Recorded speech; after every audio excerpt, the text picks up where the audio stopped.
كان من المفروض أنه يعني الحديث يكون باللغة العربية يعني دارجة تتم الشيء اللي كنا نسمع فيه، ولكن في تحذير مع الإخوان اللي تيديكس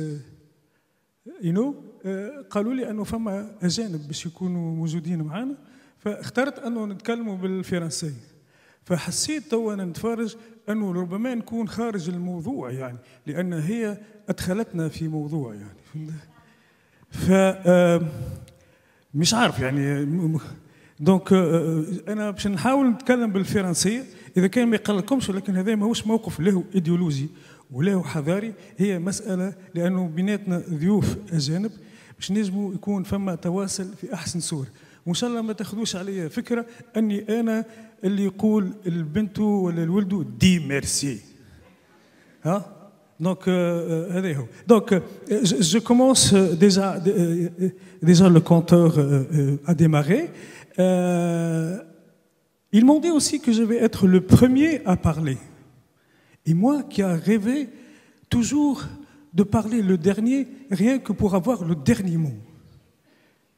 Mais je n'ai jamais eu le dernier mot. Et je crois que je n'aurai jamais le dernier mot. C'est une illusion. Donc, que faire?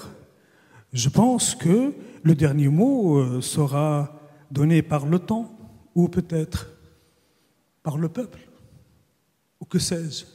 L'essentiel, c'est de parler, je pense. C'est de dire des mots. Des mots, c'est très important de parler aux gens. C'est toujours un moment magique, ce moment ici et maintenant. Vous, dans la salle, et moi, ici, en s'adressant à vous, je sens et vous sentez ce moment magique de la vie. Ça fait partie de la vie, ces moments de rencontre, d'échange et de communication. C'est toujours les mots qui blessent, les mots qui soignent, et les mots aussi qui nous transportent, qui nous transforment. Le sujet, il est les limites, pousser les limites. Mais j'ai a priori pensé que si on dit, par exemple, la liberté, on trace des limites à la liberté, ce n'est plus la liberté. La liberté, c'est en mouvant, c'est comme la vie, ça avance toujours. Si quelqu'un vient vous dire, il y a des limites à la liberté, donc voilà la limite, ce n'est plus la liberté. Et les limites aussi dans notre vie, si on les définit, si on nous dit, vous avez des limites, là, vous avez des problèmes. Ce n'est plus des problèmes parce qu'on les connaît déjà. Ça ne nous étonne pas. On peut les affronter. Donc, c'est ça. Vous avez peut-être lu un peu sur le prospectus ce que j'ai modestement fait, mais il y a une indication qui n'existe pas dans le prospectus. Bon, je suis comédien, metteur en scène, j'ai dirigé des centres d'art dramatique et tout, mais ils n'ont pas, ils ont fait une omission, c'est-à-dire qu'ils ont oublié de dire que j'étais timide. J'étais très timide, oui. Et je me suis confronté à moi-même, je me suis soigné, comme on dit. Comment? C'est par le théâtre, par l'art. Par me mettre dans des situations de confrontation comme ça. Mais parce que j'ai su mes limites, j'ai su que si je reste timide, je vais rater beaucoup d'occasions. Je vais rater peut-être une bonne partie de ma vie. Qu'est-ce que la vie? C'est des occasions, c'est des expériences et tout ça. Donc le théâtre, j'ai commencé à faire le théâtre dès mon jeune âge. Mon jeune âge, c'est-à-dire que mon adolescence avec des amis au lycée. J'ai fait aussi de la photographie au lycée. Ah oui, on faisait ça dans les lycées. C'était dans les années 70. Vous allez finir par calculer mon âge, je sais. Vous êtes... donc voilà. Et puis, j'ai fait des études en art dramatique à Tunis. Et puis, le cinéma. Le cinéma qui nous transforme, qui nous fait rêver, qui nous fait avancer dans la vie. J'aime beaucoup le cinéma. J'étais un grand fervent de Tintin et son chien Milou quand j'étais enfant. Ça me transformait, ces aventures, ces confrontations. Alors, Et j'aime bien signaler à notre ami Joe, about American movies, about cowboy. When we was young, quand nous étions enfants, on nous transmettait des films qui parlent des Indiens. Et nous, surtout dans des moments de l'Aïd, on allait au cinéma, c'était des moments magiques aussi. Et quand on voit que l'armée américaine tue les Indiens, on se met à applaudir et de soutenir l'armée américaine et les cow-boys qui tuent les Indiens. Et ça, c'est triste maintenant quand je repense à ça. Mais cela n'empêche que le cinéma nous a donné beaucoup de choses, nous a fait voyager. Alors, puisque le temps est pressé, je vais vous parler comment on peut aussi, à travers plusieurs éléments de la vie, dépasser soi-même, dépasser ses limites. Alors, il y a plusieurs éléments, mais puisque le temps il est limité, j'ai préparé des feuilles. Et ces feuilles-là, c'est pour faire un tirage au sort. Alors,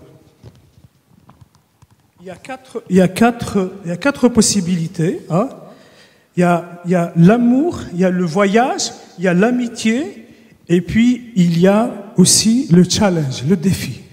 Donc je vais faire semblant de tourner tout autour, et je vais tirer... Je tire celle-là? Celle-là? Non? Celle-là? Celle-là, ok. Je ne sais pas de quoi je vais vous parler. Ah, les voyages. Je suis désolé pour ceux qui attendaient qu'on va parler de l'amour. Mais je vais parler de l'amour pendant les voyages, c'est intéressant. Non, mais j'ai pas triché, non? Non, j'ai pas triché. Qui c'est qui a dit que j'ai triché? J'ai pas triché? Si, l'amour. Ah, ces voyages. Je pense que le jeu est truqué. Je suis désolé. Hein. De toute façon, on est habitué à truquer les choses. En Tunisie, on a toujours truqué les élections, on truque tout. Donc, ça ne va pas vous faire mal, je sais. On est habitué, on est vacciné contre ça. Mais les voyages, c'est important. Les voyages, quand on voyage, c'est qu'on voyage en nous-mêmes aussi. Et puisque j'aime le cinéma, j'ai pris l'avion, je suis allé à Bagdad. À Bagdad pour apprendre, parce que j'ai omis de vous dire que je suis d'origine d'un village à Bizerte, à Mazar Abdelrahman. C'est un modeste village et d'une modeste famille aussi. Et là, je suis parti parce qu'il n'y avait pas moyen de faire du cinéma en Tunisie. C'était très facile à cette époque parce qu'il n'y avait ni école de cinéma, il y avait l'école d'architecture, ne vous en faites pas. Et puis, c'était très facile. Si tu veux faire du cinéma, dégage, va voir ailleurs. Donc, on n'avait pas les moyens, donc je suis allé à Bagdad. Et dès que je suis arrivé à Bagdad, il y a eu la guerre, c'était en 81, la guerre entre l'Irak et l'Iran. J'ai pas raté mon voyage. J'ai passé 2 mois à la guerre et j'ai travaillé comme ouvrier à l'aéroport en construction, c'est l'aéroport de Saddam Hussein, et je me suis confronté avec moi-même, avec ma timidité. J'ai travaillé avec des Soudanais, avec des Pakistanais, et puis je me suis confronté avec la peur. La guerre ne me fait plus peur, c'était un truc quotidien. Et même pendant le soir, quand il y a les fusées, quand il y a les SAM 6, les SAM 5 dans le ciel, et les avions, c'était très beau à voir, c'était comme du cinéma. C'était génial, le soir, avec mes copains, on est là dans le jardin, on ne se cachait pas, hein. On regardait. Et puis là, avec le théâtre, en faisant des spectacles, en jouant des personnages, c'était aussi des voyages. Je voyage avec ces personnages, je voyage aussi en faisant des spectacles. On a fait Damas, on a fait l'Égypte, on a fait beaucoup de pays. Mais je vais vous dire un truc, mais ne le répétez pas après. Hein. C'est que les pays là où presque tous les pays que j'ai visités, après mon départ, il y a eu la guerre. Donc je demande à mes amis étrangers, ne m'invitez pas chez vous. Je vous en prie, je vous avertis, si vous allez m'inviter chez vous, alors là, gare à vous. Il risque d'avoir soit la guerre, soit des séismes, soit des inondations.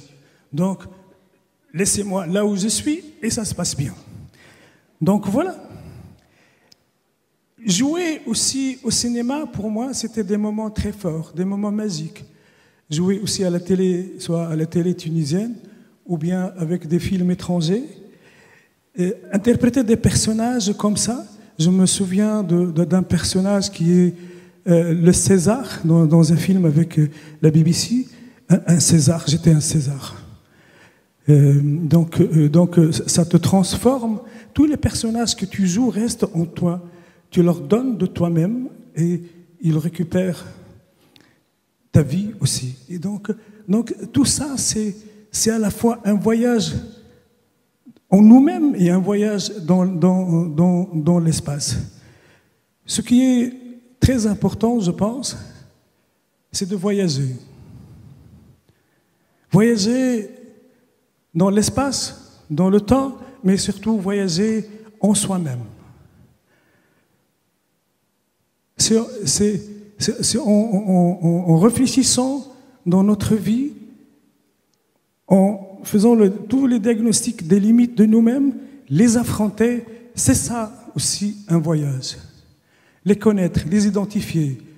Si on veut évoluer, c'est des expériences. Faire toujours des expériences, affronter.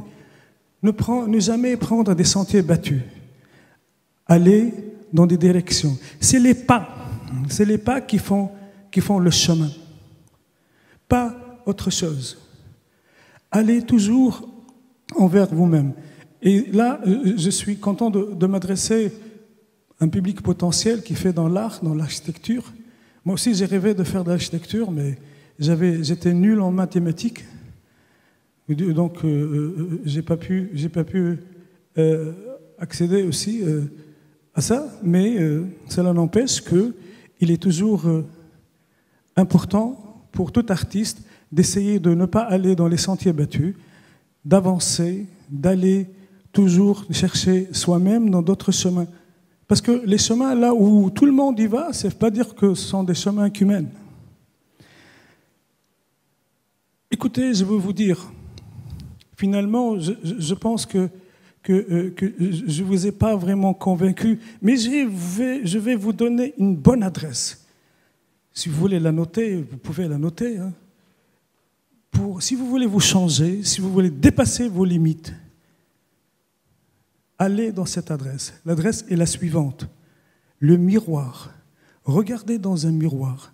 Ce que vous allez voir, évidemment, c'est vous-même. C'est celui-là qui va vous changer. C'est pas moi. Je suis désolé. Merci.